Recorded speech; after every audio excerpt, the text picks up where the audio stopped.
Hello friends, welcome back to my channel. कैसे हैं आप सभी? होप सो सभी अच्छे होंगे। तो अभी हम लोग हो चुके थे रेडी बाहर जाने के लिए और तभी तक पार्सल वाले भैया का फ़ोन आ गया कि पार्सल रिसीव करने के लिए। तो मैं पार्सल रिसीव कर ली और उसके बाद हम लोग निकल चुके थे घर से बाहर।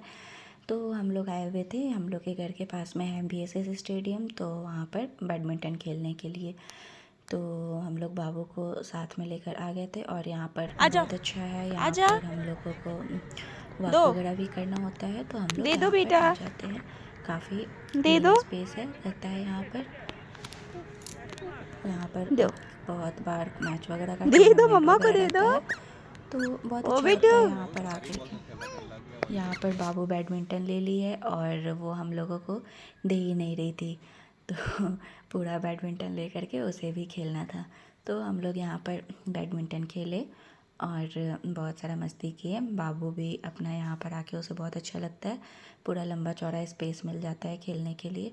उसके बाद घर आकर के मैं फटाफट से डिनर की तैयारी करने लगी। तो आज मैं डिनर में बना रही थी आलू के पराठे। ठंडी के टाइम पे कोई भी स्टफिंग पराठे बहुत अच्छे लगते हैं गरम गरम। आलू पराठा भी काफ़ी लोगों को काफ़ी ज़्यादा पसंद होगा, मुझे भी बहुत अच्छा लगता है।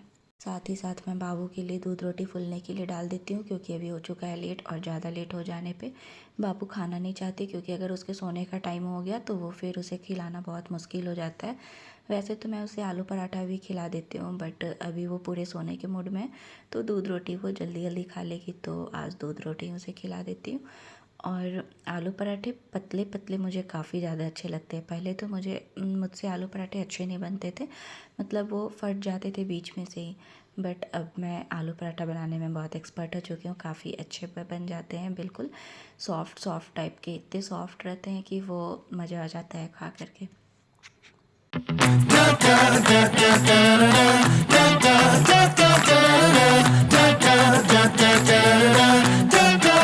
तो मैं फटाफट आलू पराठा बनाते हुए हस्बैंड जी को खाना भी दे दी थी कि आप गरम गरम खा लीजिए, क्योंकि गर्मा गर्म जब मिलते हैं तो मज़ा आता है। वैसे हम दोनों साथ में ही खाते हैं, बट ये सब चीज़ होता है कि गरम गरम और ज़्यादा अच्छा लगता है, तो मैं उन्हें पहले ही खिला देती हूँ कि आप खा लीजिए, उसके बाद मैं खा लूँगी। तो हस्बैंड जी अभी खा रहे हैं और मेरा लगभग अभी आलू पराठा सारा कंप्लीट हो चुका है। शाम के टाइम मुझे बाहर जाने का मन नहीं करता है, क्योंकि बाहर से आने के बाद में इतना ज़्यादा काम बढ़ जाता है, फटाफट फटाफट सारा कुछ करना होता है और इनका ड्यूटी वगैरह भी रात वगैरह में लगना रहता है। तो हम लोग लगभग 7 साढ़े 7 बजे तक खाना पीना खा लेते हैं और 8 साढ़े 8 तक हम लोग बेड पर सोने के लिए चले जाते हैं। तो ये देखिए फ्रेंड्स, कितने सॉफ्ट सॉफ्ट आलू पराठा बने हुए हैं। ये इतने सॉफ्ट रहते हैं और इतने पतले पतले कि ठंडे होने के बाद भी खाने में बहुत अच्छा लगता है। तो यहाँ पर मेरा खाना हो चुका है कंप्लीट और अब मैं फटाफट से किचन वगैरह क्लीन करूँगी, क्योंकि रात के टाइम पे जब तक किचन को पूरे अच्छे से क्लीन नहीं करो तब तक संतुष्टि फील नहीं होती है। तो मैं पूरा किचन को अच्छे से पूरा डीप क्लीन करती हूँ। जितने भी बर्तन होते हैं, मैं बर्तन को कभी भी सिंक में जमा नहीं करती हूँ। जितने बर्तन होते जाते हैं मैं तुरंत से धोते चली जाती हूँ। तो मुझे रात के टाइम में, रात क्या मैं दिन में भी बर्तन को जमा करके नहीं रखती हूँ। और मुझे डिनर करने में तभी अच्छा लगता है जब मेरा सारा काम कंप्लीट हो चुका हो, क्योंकि अगर काम किचन में पड़ा रहता है तो मैं फ्री माइंड से डिनर नहीं करती हूँ। तो इसीलिए मैं कोशिश करती हूँ कि पहले किचन का सारा काम कर लूँ, किचन पूरा डीप क्लीन कर लूँ और उसके बाद से मैं फ्री माइंड से बैठ के टीवी देखते हुए डिनर करती हूँ। तो उसमें मुझे बहुत ज़्यादा संतुष्टि फील होती है। अभी मैं हम लोगों के बाहर जाने के टाइम पे मेरा पार्सल भी आया था, तो उस पार्सल को भी अभी अनबॉक्सिंग करना है। तो मैं सबको को फटाफट से पहले खाना खिला लूँगी, बाबू को भी खिला लूँगी और वो सो जाएगी, क्योंकि वो काफ़ी चिड़चिड़ कर रही है। वो लगभग 7 बज जाता है, तो 7 बजे के बाद से उसके लगभग सोने का टाइम हो जाता है। बहुत देर तक वो जगती है, तो 9 बजे तक, 9 बजे के बाद वो कैसे भी जगना नहीं चाहती है। हालांकि वो 7:30 से ही सोने के मूड में आ जाती है। तो मैं यहाँ पर फटाफट से किचन वगैरह साफ़ कर रही हूँ, बर्तन वगैरह मैं सारा धो ली। और मैं जब भी बर्तन धोती हूँ ना, तो हर एक दिन में एक बार मैं वाइपर को भी धो देती हूँ, क्योंकि वाइपर जब ज़्यादा गंदा हो जाता है तो फिर उसे छूने का ही मन नहीं करता है। और रात के टाइम पे इतने सारे काम होते हैं, कुछ कुछ बेसिक काम, जैसे पर डे ड्राई फ्रूट्स वो लाना, फिर सब लोगों को दूध वगैरह देना। फिर मैं जीरा अजवाइन वाला सौंफ वाला पानी पीती हूँ, तो उसे भी मैं फूलने के लिए रखती हूँ। कभी कभी ऐसा होता है कि मैं भूल भी जाती हूँ, बट लगभग मैं फूलने के लिए रख देती हूँ सारा कुछ। और ड्राई फ्रूट्स वगैरह फुला के खाना तो ज़्यादा अच्छा होता है, तो इसीलिए मैं पर डे इसे फुला लेती हूँ।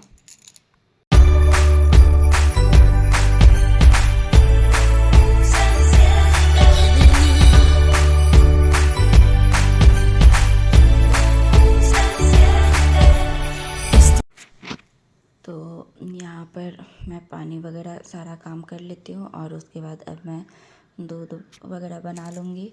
तो हम लोग रात के टाइम पे ऑलमोस्ट हल्दी वाला दूध पीते हैं, क्योंकि हल्दी वाला दूध पीने से ठंड के टाइम पे एक तो हमारी इम्यूनिटी बूस्ट होती है, हल्दी बहुत फ़ायदा करता है हमारे शरीर के लिए, और दूसरा चीज़ है कि ठंड के टाइम में शरीर में गर्मी भी रहता है, तो हल्दी वाला दूध हम लोग पर डे पीते हैं।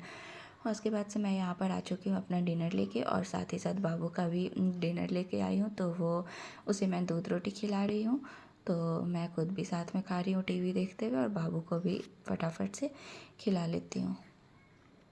ठंड के टाइम में पूरा दिन कैसे टाइम निकल जाता है पता ही नहीं चलता है, और छोटे बच्चों के साथ में और मुझे तो बिल्कुल टाइम भी नहीं होता है। बहुत बार ऐसा होता है कि मुझे आधे रात में ही उठना पड़ जाता है इनके ड्यूटी की वजह से, जब ड्यूटी का कॉल आता है तो, और उसके बाद से मैं पूरे टाइम जगी रह जाती हूँ, क्योंकि फिर ये ड्यूटी चले जाते हैं तो तुरंत से बेड पर जाने के बाद में मुझे नींद नहीं आती है, और जनरली सो भी जाती हूँ मैं, बट कभी कभी ऐसा होता है कि नींद नहीं आती है, उसके बाद मैं जगी रह जाती हूँ। फिर बाबू जगती है तो बाबू के अकॉर्डिंग मुझे अपना सारा काम करना पड़ता है, तो मुझे मौका नहीं मिल पाता है सोने का। और अगर बाय द वे दिन में सोए तो मेरे पास और भी पेंडिंग सारे काम होते हैं, तो ऐसे ही मेरा कुछ पूरा दिन निकल जाता है। मुझे ऐसा लगता है कि काश कोई तो मेरे साथ में रहता, जिससे मेरा लाइफ थोड़ा सा इजी हो जाता, बट बहुत मुश्किल होता है अकेले छोटे बेबी के साथ में अपना पूरा टाइम निकालना। और स्पेशली इन हमारे हस्बैंड का जॉब का वैसा फील्ड भी है कि उन लोगों की टाइम की कोई रूटीन नहीं है, कब दिन में ड्यूटी है कब नाइट में, कोई ठीक नहीं रहता है, तो इस केस में तो और भी दिक्कत होता है। तो हम लोगों ने अपना दूध ले लिया है, और मैं पानी गर्म करके ये बॉटल में रख देती हूँ, ताकि जब भी पानी पीना हो ठंड के टाइम, ठंडी पानी कोई नहीं पी पाए, जिसे भी पीना होता है तो वो इसी में से गर्म पानी पी लेते हैं। तो जब भी बॉटल में पानी ख़त्म हो जाती है तो मैं हमेशा इसमें पानी फुल करके रख लेती हूँ। तो हो चुकी है मेरी सारी काम कंप्लीट। अब चलती हूँ मैं अपने पार्सल की अनबॉक्सिंग करने।